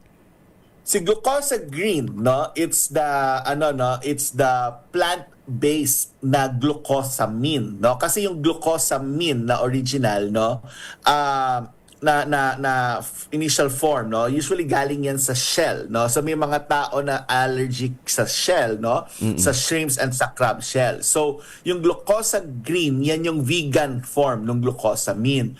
So ang glucosa green, naturally it supports cartilage repair and cushioning, reduce joint stiffness and discomfort, and of course maintaining flexibility. So yung joints naman yung tinutulungan ni glucosa green, no, para hindi magkaroon ng pagkasira yung cartilage natin. That one is for osteoarthritis naman. Okay. Sige. Kung may mga katanungan pa kayo kay Sir Brian, dito kayo mag-text, 0931-033-2871. Ayan para dun sa mga sigurado dami nang may mga concerns nito, lalong-lalo din sa mga hirap ng tumayo, at saka paano palakasin ang ating muscles. 0931-033-2871. Diyan ho kayo tumawag, diyan ho kayo mag-text. Wag tawag, text lang, text lang. Sir Brian, thank you again at maraming salamat for joining us this morning. Thank you, Kong Angel. Quick reminder, start early. No? Bago mag-age talaga, start early para hindi ma-deteriorate yung muscle natin. Yun lang. Thank you so much, Kong Angel. At ingat at maulan daw dyan sa Manila. Akala ko start early, mag-exercise na ngayon na. Pwede rin, mag-exercise na ngayon. Baka maging kontratista pa. Hindi, joke. Thank you so much, Kong Angel. Oy, alam mo ba ang ideal boyfriend ngayon, ha? Tall, dark, and contractor. kahit nga daw Kong Angel wala yung tall dark basta contractor pwede na. Hindi na apa manghanap.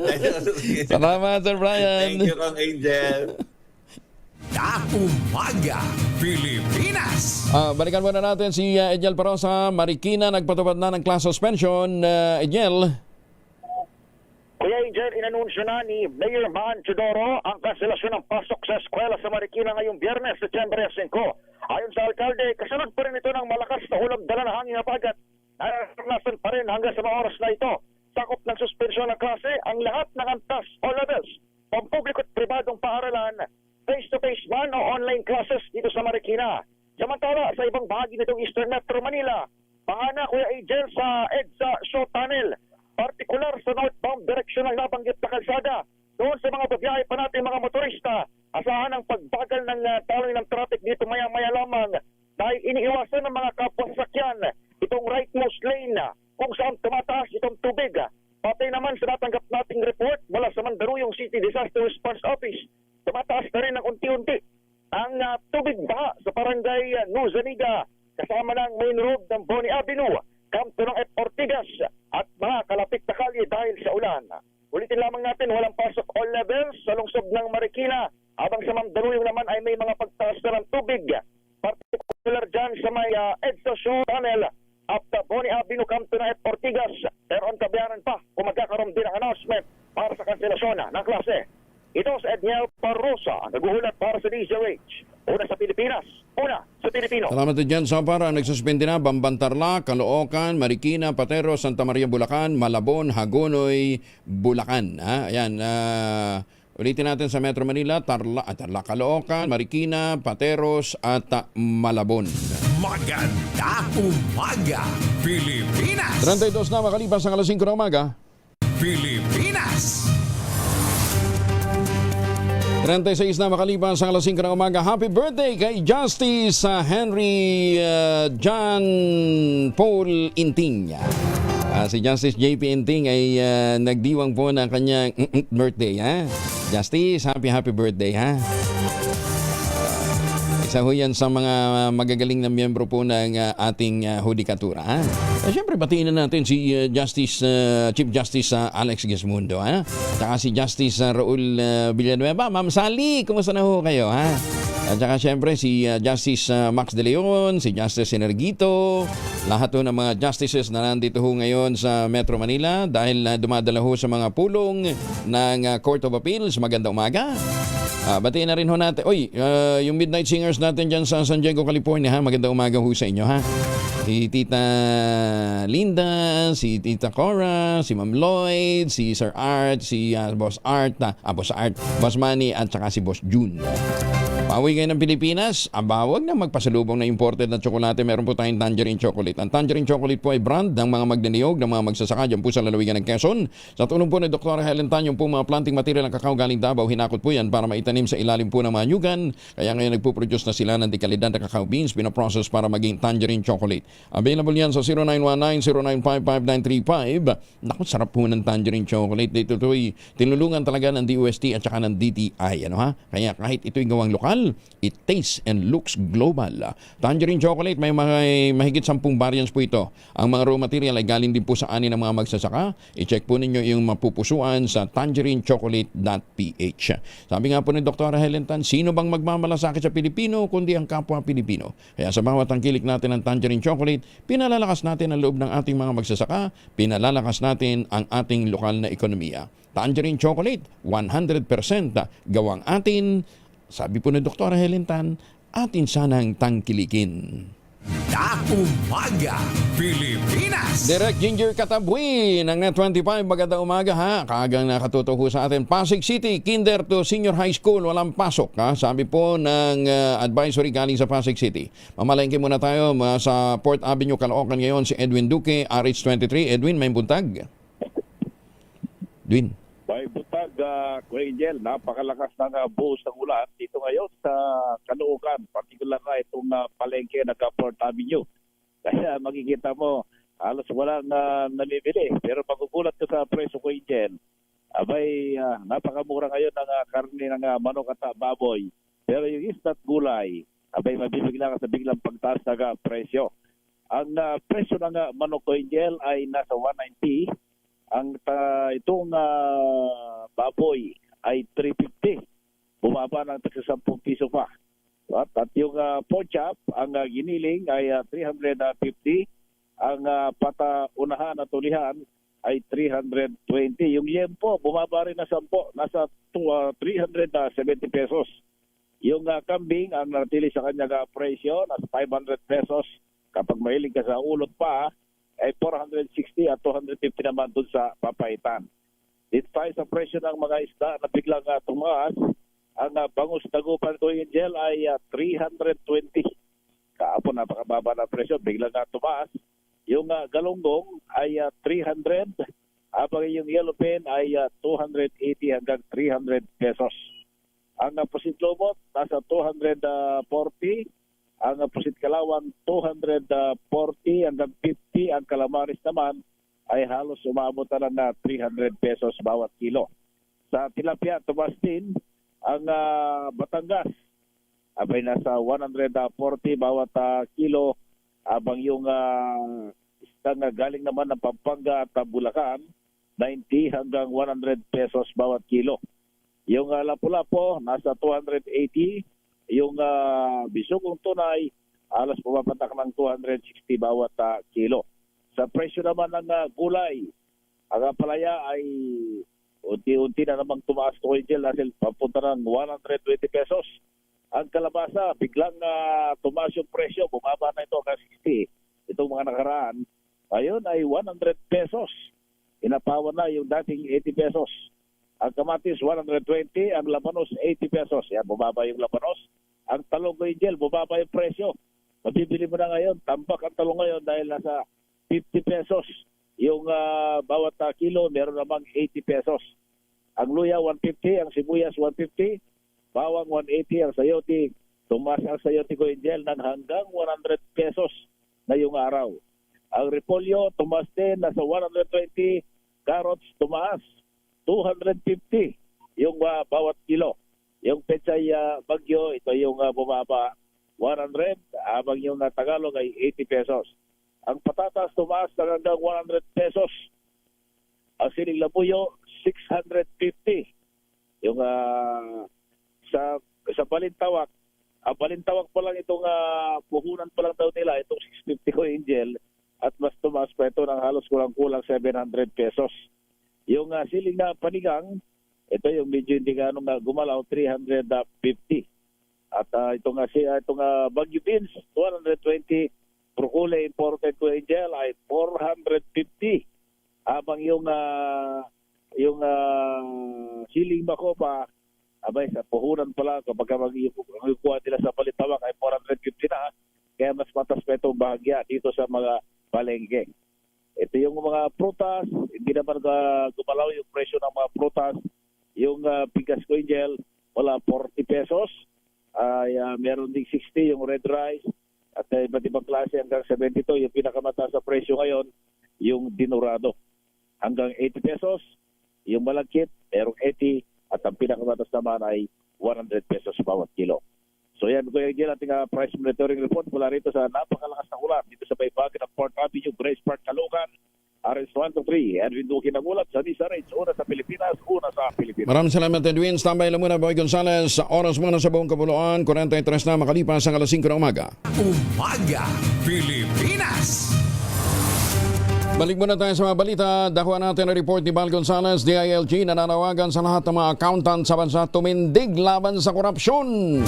Detalye na balita mula kay Bal Gonzales, RH5 Bal. Kuya Angel, hinahamon na ngayon ng Department of the Interior and Local Government ang accounting profession na manguna sa reforma at accountability sa mali at manuwalyang sistema sa bansa. Ito'y kasunod pa rin ng lalo pang lumalawak na larawan ng nabubunyag na matinding katiwalian sa mga flood control projects ng pamahalaan. Ayon kay DILG Undersecretary for Public Affairs and Communications Rolando Puno, mahalaga ang papel ng mga accountant sa pagtuklas ng pandaraya at pagpapanatili ng tiwala ng publiko. Sa kanyang pagsasalita sa malaking pagpupulong ng mga miyembro ng Philippine Institute of Certified Public Accountants o PICPA sa Tagaytay City, giniit ni Yusef Puno ang trabaho ng isang accountant ay di lamang nakasentro tungkol sa numero, kundi pangangalaga sa kanilang integridad dahil pangalan nilang nakataya rito. Inimok nito ang mga accountant na maging leader sa paggawa ng tama at manguna sa pagbubunyag ng mga manumalyang proyekto sa papel at itigil na ang mga maling mga pag-uulat.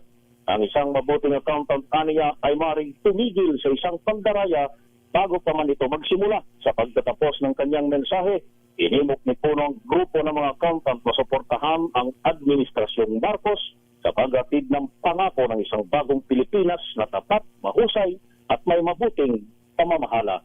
Ako si Val Gonzales, DZRH na sa Pilipinas. Una sa Pilipino. Maraming salamat, Val.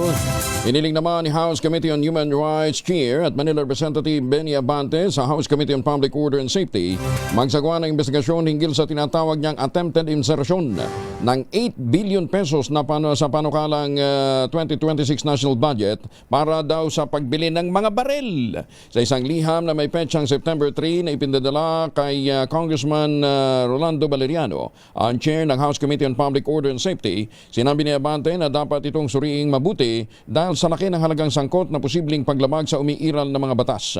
Binigyan din pa ni Abante ng ulat na kumakalat online na tumutukoy sa isang liham umano mula sa Philippine National Police na ipinadala kay kay Interior Secretary John Vic Revilla ay humihiling ng pagsama ng 8 billion pesos sa 2026 national budget para ipambili ng 80,000 units ng caliber 5.56mm basic assault rifle.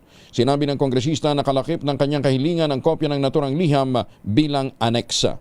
Sinabi po ni Congressman Abante lumabas sa social media na nagdala si Adrian Sanares, anak ng isang retiradong general, at kasalukuyan pong DILG Undersecretary for Peace and Order na si Nestor Sanares ng dokumento kay dating PNP Chief Nicolas Torre III upang papirmahan. Ganda Umaga, Pilipinas! Nananawagan naman si Las Piñas City Representative Mark Santos sa kanyang kapwa lingkod bayan at sa publiko na igalang ang proseso ng saligang batas sa pagtatalaga ng susunod na ombudsman na nakasalalay lamang sa Pangulo at dapat ay batay sa kwalifikasyon at integridad at hindi dahil sa politika. Sa gitna ng ulat ng pagtutol sa posibleng pagtatalaga kay Justice Secretary Jesus Crispin Boying Rimulya, ginit ni Santos na mahalaga ang mandato ng ombudsman at hindi dapat na maapektuhan ng politika. Binigyan din ng mababatas ang mahabang karanasan ni Secretary Rimulya sa paglilingkod publiko sa batas sa pamamahala bilang katangitanging nagpakita ng kanyang kakayahan na pangunahan ng tanggapan ng ombudsman. Bago ang pagtatalaga sa DOJ, 3 terminong nagsilbi si Rimulya bilang kongresista at dating gobernador ng Cavite kung saan pinangunahan niya ang pagsasabatas ng disaster resilience, digital governance at anti-red tape law. DOE at iba pang government agency pinag-aaralan na ang environmental regulation para sa posibleng nuclear power plant projects. Detalye na balita mula kay Giselle Ricaport, RH15. Giselle. Kuyang Angel, pinagpulungan na ng Nuclear Energy Program Interagency Committee sa panguna ng Department of Energy ang environmental regulations para sa mga posible na nuclear power plant facility project. Sa inorganisang technical workshop, sinabi ni DOE Legal Services Director Mayra Piera Roa na bahagi ito ng commitment ng gobyerno sa environmental safeguard tungo sa ligtas na transition ng Pilipinas sa nuclear energy utilization.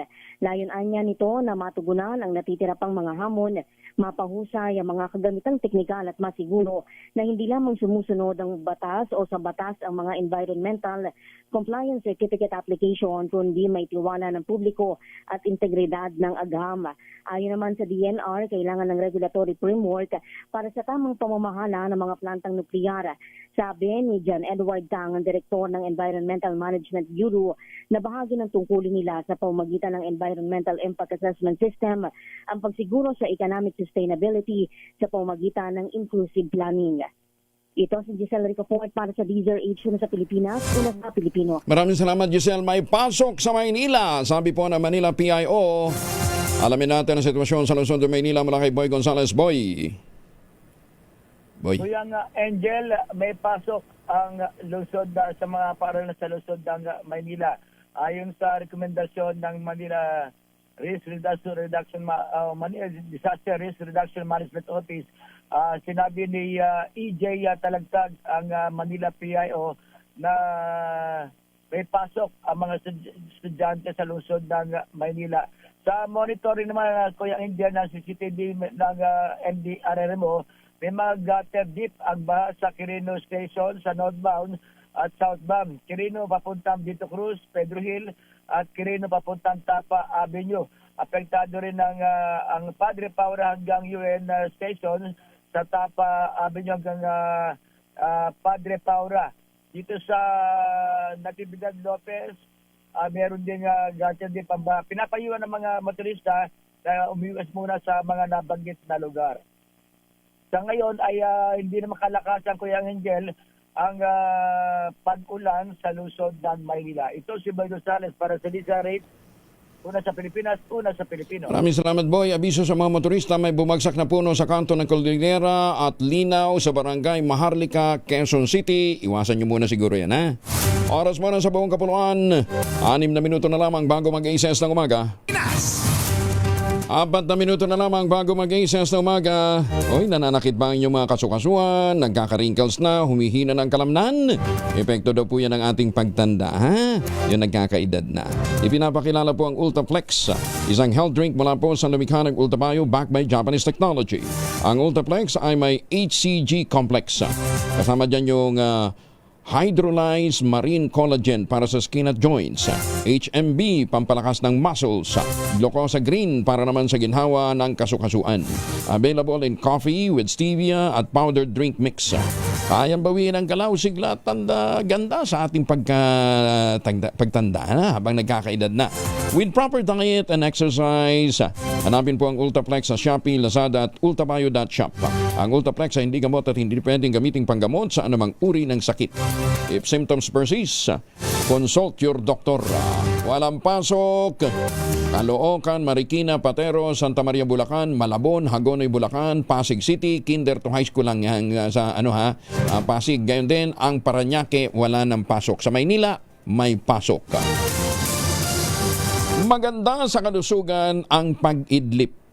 Base sa pag-aaral, nakapagpapataas ng brain volume na hanggang 20 to 30 brain volume, ang 20 to 30%. Yung 20 to 30 minutes pala na pag-idlip, nagmamadali kasi eh. Yung 20 to 30 minutes na pag-idlip ay nakapagpapataas daw po ng ating brain volume. Yan. Kaya pagka sinabi, ay ba't ka naman kukunti brain mo? Kulang ka ng idlip. Partikular na makabubuti po ang pag-idlip sa memorya, atensyon at emotional balance. Lumalabas din sa pag-aaral na nakapagpapabata ng utak hanggang 6 na taon ang regular na pag-idlip ba.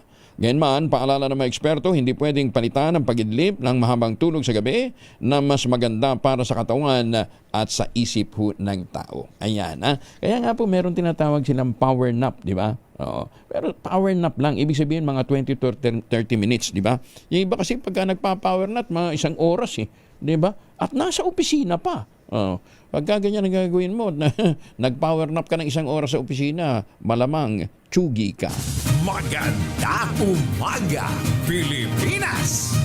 Nasa Amerika, si Ako Bicol Party List Representative Saldico para sa medical treatment sa gitna ng pagkakadawit ng kanyang pangalan sa mga anomalya ng flood control project sa bansa.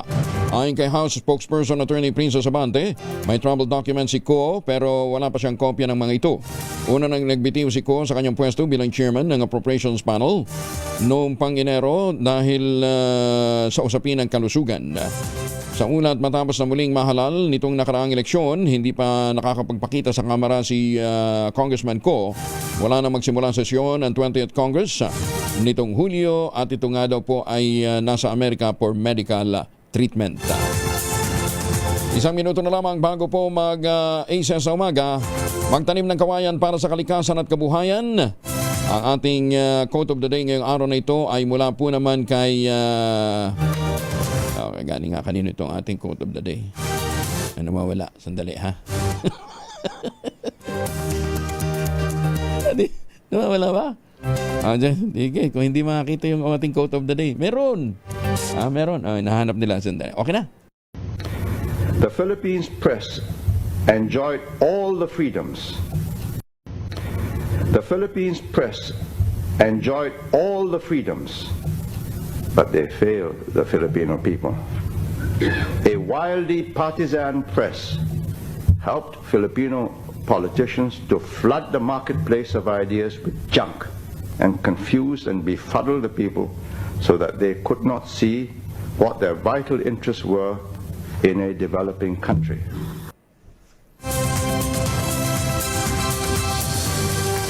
Alam ho ninyo, hindi ko itatanggi na tayo man ho, nagbibigay kuminsan ng mga balita na sa palagay natin, hindi din ho dapat na nagiging partisano, ano ha? Kaya lang, kinakailangan i-present natin both sides, ano ha? Kaya maraming salamat sa paalalang yan kay Lee Kuan Yew, ano ha? Kaya natin binibigyan daan dahil paalala natin sa ating mga kasamahan sa hanap buhay. Ngayong humaharap ho ang bansa sa mga ganitong klase ho ng paghamon, nakaasa ho sila sa atin, sa media, na maghahatid ng makatotohanan, tapat na pagbabalita, at alam natin kung ano yung pakikinabangan ng ating mga kababayan. Alam natin kung ano yung totoo, alin din ho natin kung alin ang hindi totoo. Ano? Pero dapat ho maging balansyado ho tayo, maging patas sa pagbibigay ng balita. Kaya yan para sa kaliwa, sa kanan, sa itim, sa puti, ilabas ho natin. Magandang umaga, Pilipinas! 6:01 ang oras sa buong kapuluan.